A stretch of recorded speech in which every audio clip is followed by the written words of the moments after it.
What's up, collectors? John back here with another video, and today we're going to be talking about Grading 101 Pokemon Edition. Now, as you guys may know, I love Pokemon. Obviously, grew up around Pokemon, born in '93. Pokemon came out in '99 in America. Pretty legit, pretty awesome. Now, as we move forward in time, Pokemon today is pretty great. People my age, a little bit older, they now have kids. And I have kids now. So Pokemon is kind of having a nice resurgence, especially during the pandemic. We've had a big increase in the overall involvement and popularity of Pokemon. And with that comes the Pokemon cards, and onto our topic, grading of the Pokemon cards. Now, grading Pokemon cards is a wide scale. You could be wanting to complete a set, you could be wanting to, just grade the cards you like, or you're trying to invest in cards or have popular cards in demand as PSA 10s. So I'm going to go through the top 3 things to do when looking to grade your Pokemon cards and how to have success in collecting and also ultimately selling those cards. Now leads us to topic number 1, choosing the right card. Now Pokemon, there's a huge array of cards, always from penny cards up to several hundred, even several thousands of dollars.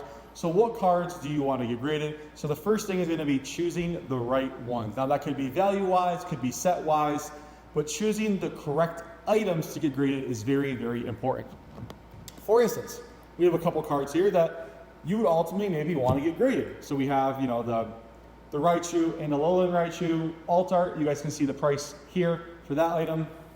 We also have like a Gengar EX full art. We have a Raikou V from a recent set at the Trainer Gallery.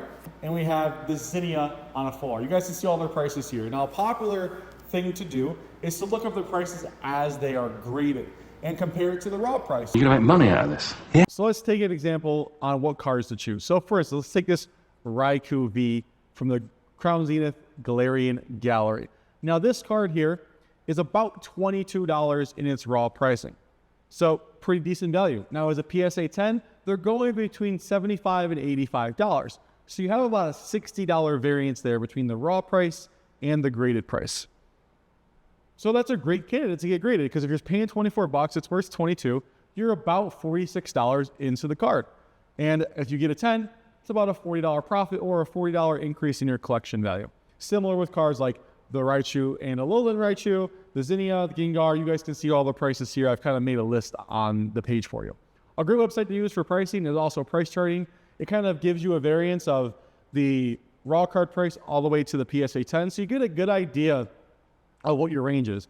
I usually say if your PSA 10 is about 3x of your raw card, it's a great candidate to send in. But that brings us to our next topic of the condition. So should you send that card in? Now, we're gonna go here and we're gonna look through this Raikou V. Should we send this card in? I'm gonna have a voiceover here. We're also gonna show close-ups of the card, give you guys a better idea of what the conditioning of the card is and what to look for. So the grading companies look for 4 things. It's gonna be centering, your surface, your edges, and your corners. The centering of the card is simply refers to basically how well centered is that image. As you guys can see here, this Raikou V isn't that bad as far as centering. A little bit more thick on the right compared to the left, and a little thicker on the bottom compared to the top, but not much. We have about a 60 to 40% variance, 60-40 variance on these cards to see if we can get them graded. PSA will give you a 10 if we have about a 60-40. Now let's take a look at the back. The back's also important. So the back's a little more noticeable. As you can see, the right here, which is the left side of the card, and the left here, which is the right side of the card, a little thicker. So that's one that maybe we're a little hesitant on, depending on how the rest of the card looks. So let's give the rest of the card a good look. So as you guys see in the light, you also can use your phone magnifier. Most phones have a built-in magnifier instead of buying a fancy loupe. You can look and see, okay, what's wrong with the card? I don't really see any corner damage, any edge wear, nothing crazy. So the corners and edges refer to kind of the edges of the card, the corners, the top, edge, all along the card. You kind of want to look, do you see any whitening? Do you see any extra cardboard? And I'm not really seeing much here. There is maybe, oh, nope, that wipes right off, okay. So let's look at the front. Any edge wear, any corner wear? Nothing really outstanding on this card that would kind of give us an alarm. So now let's look at it from the side angles. Kind of look at it top to bottom, rotate it around. So not really seeing anything that would, is astronomical or would kind of give us some hesitation. Now, the last thing we're looking at is looking at the surface of the card. So the surface, you want to check for scratches, you want to check for any wear, any indents. So you definitely want to have an external light source when you're looking these over as well, to make sure that you can kind of see all of the angles of the card and what the condition might be. So this card is pretty good. I would say it's a decent candidate to get sent off. Now the centering, like I said, isn't great, so you do run the risk of getting a 9. So I always say you always look at the 9 price as well. If the 9s are selling for in the raw range, a little bit more than the raw range, it's a good candidate to send. But a card like this, great artwork, great set. If you want to send it in, send it in. But keep in mind that there's a possibility this does not get a 10. Because of that centering, it's something that you maybe want to consider. Personally, I am not going to send this card in. This is a card that I'm going to sell raw, just because I don't want to spend the additional $24 on the card and have it come back a 9, and then the 9's only worth about 25. So you could have just sold the card for 22 and been better off. Now let's take a look at a bigger card. Just to give you another example. This Raichu and Alolan Raichu, right off the bat, I can see that it is not centered very great. As you guys can see, these have 2 layers here. So there's a line here and a line on the outside. The outside line's a little too thick for my liking compared to how it is on the left-hand side. And then let's take a look at the back. The back is not as noticeable because of those lines. And now let's look at the edges and the corners. So right here, I see a little bit of wear on the edge. So this bottom edge here has a little bit of some damage on it. So that's going to be a no automatically. You don't want to have a little bit off center, and any edge or corner damage or surface damage is an automatic no to get graded. So that Raichu, Alolan Raichu, it is in, lightly played to maybe even near mint condition, but it's not a PSA 10. The card has really solid value. So we're just going to keep that raw and then go from there. Now let's take a look at another example of a more outrageous thing, a card that we would probably send in. So first, let's take a look at this Quaxly 206 from Paldea Evolved.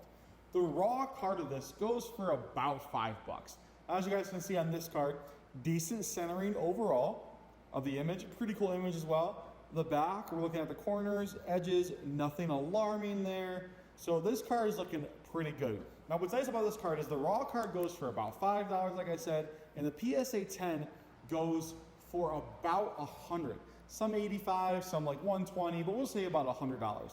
So with a card like that, especially if you get it set on a special, and if you're spending $24, you're $29, $31 into the card, depending on what you buy it for.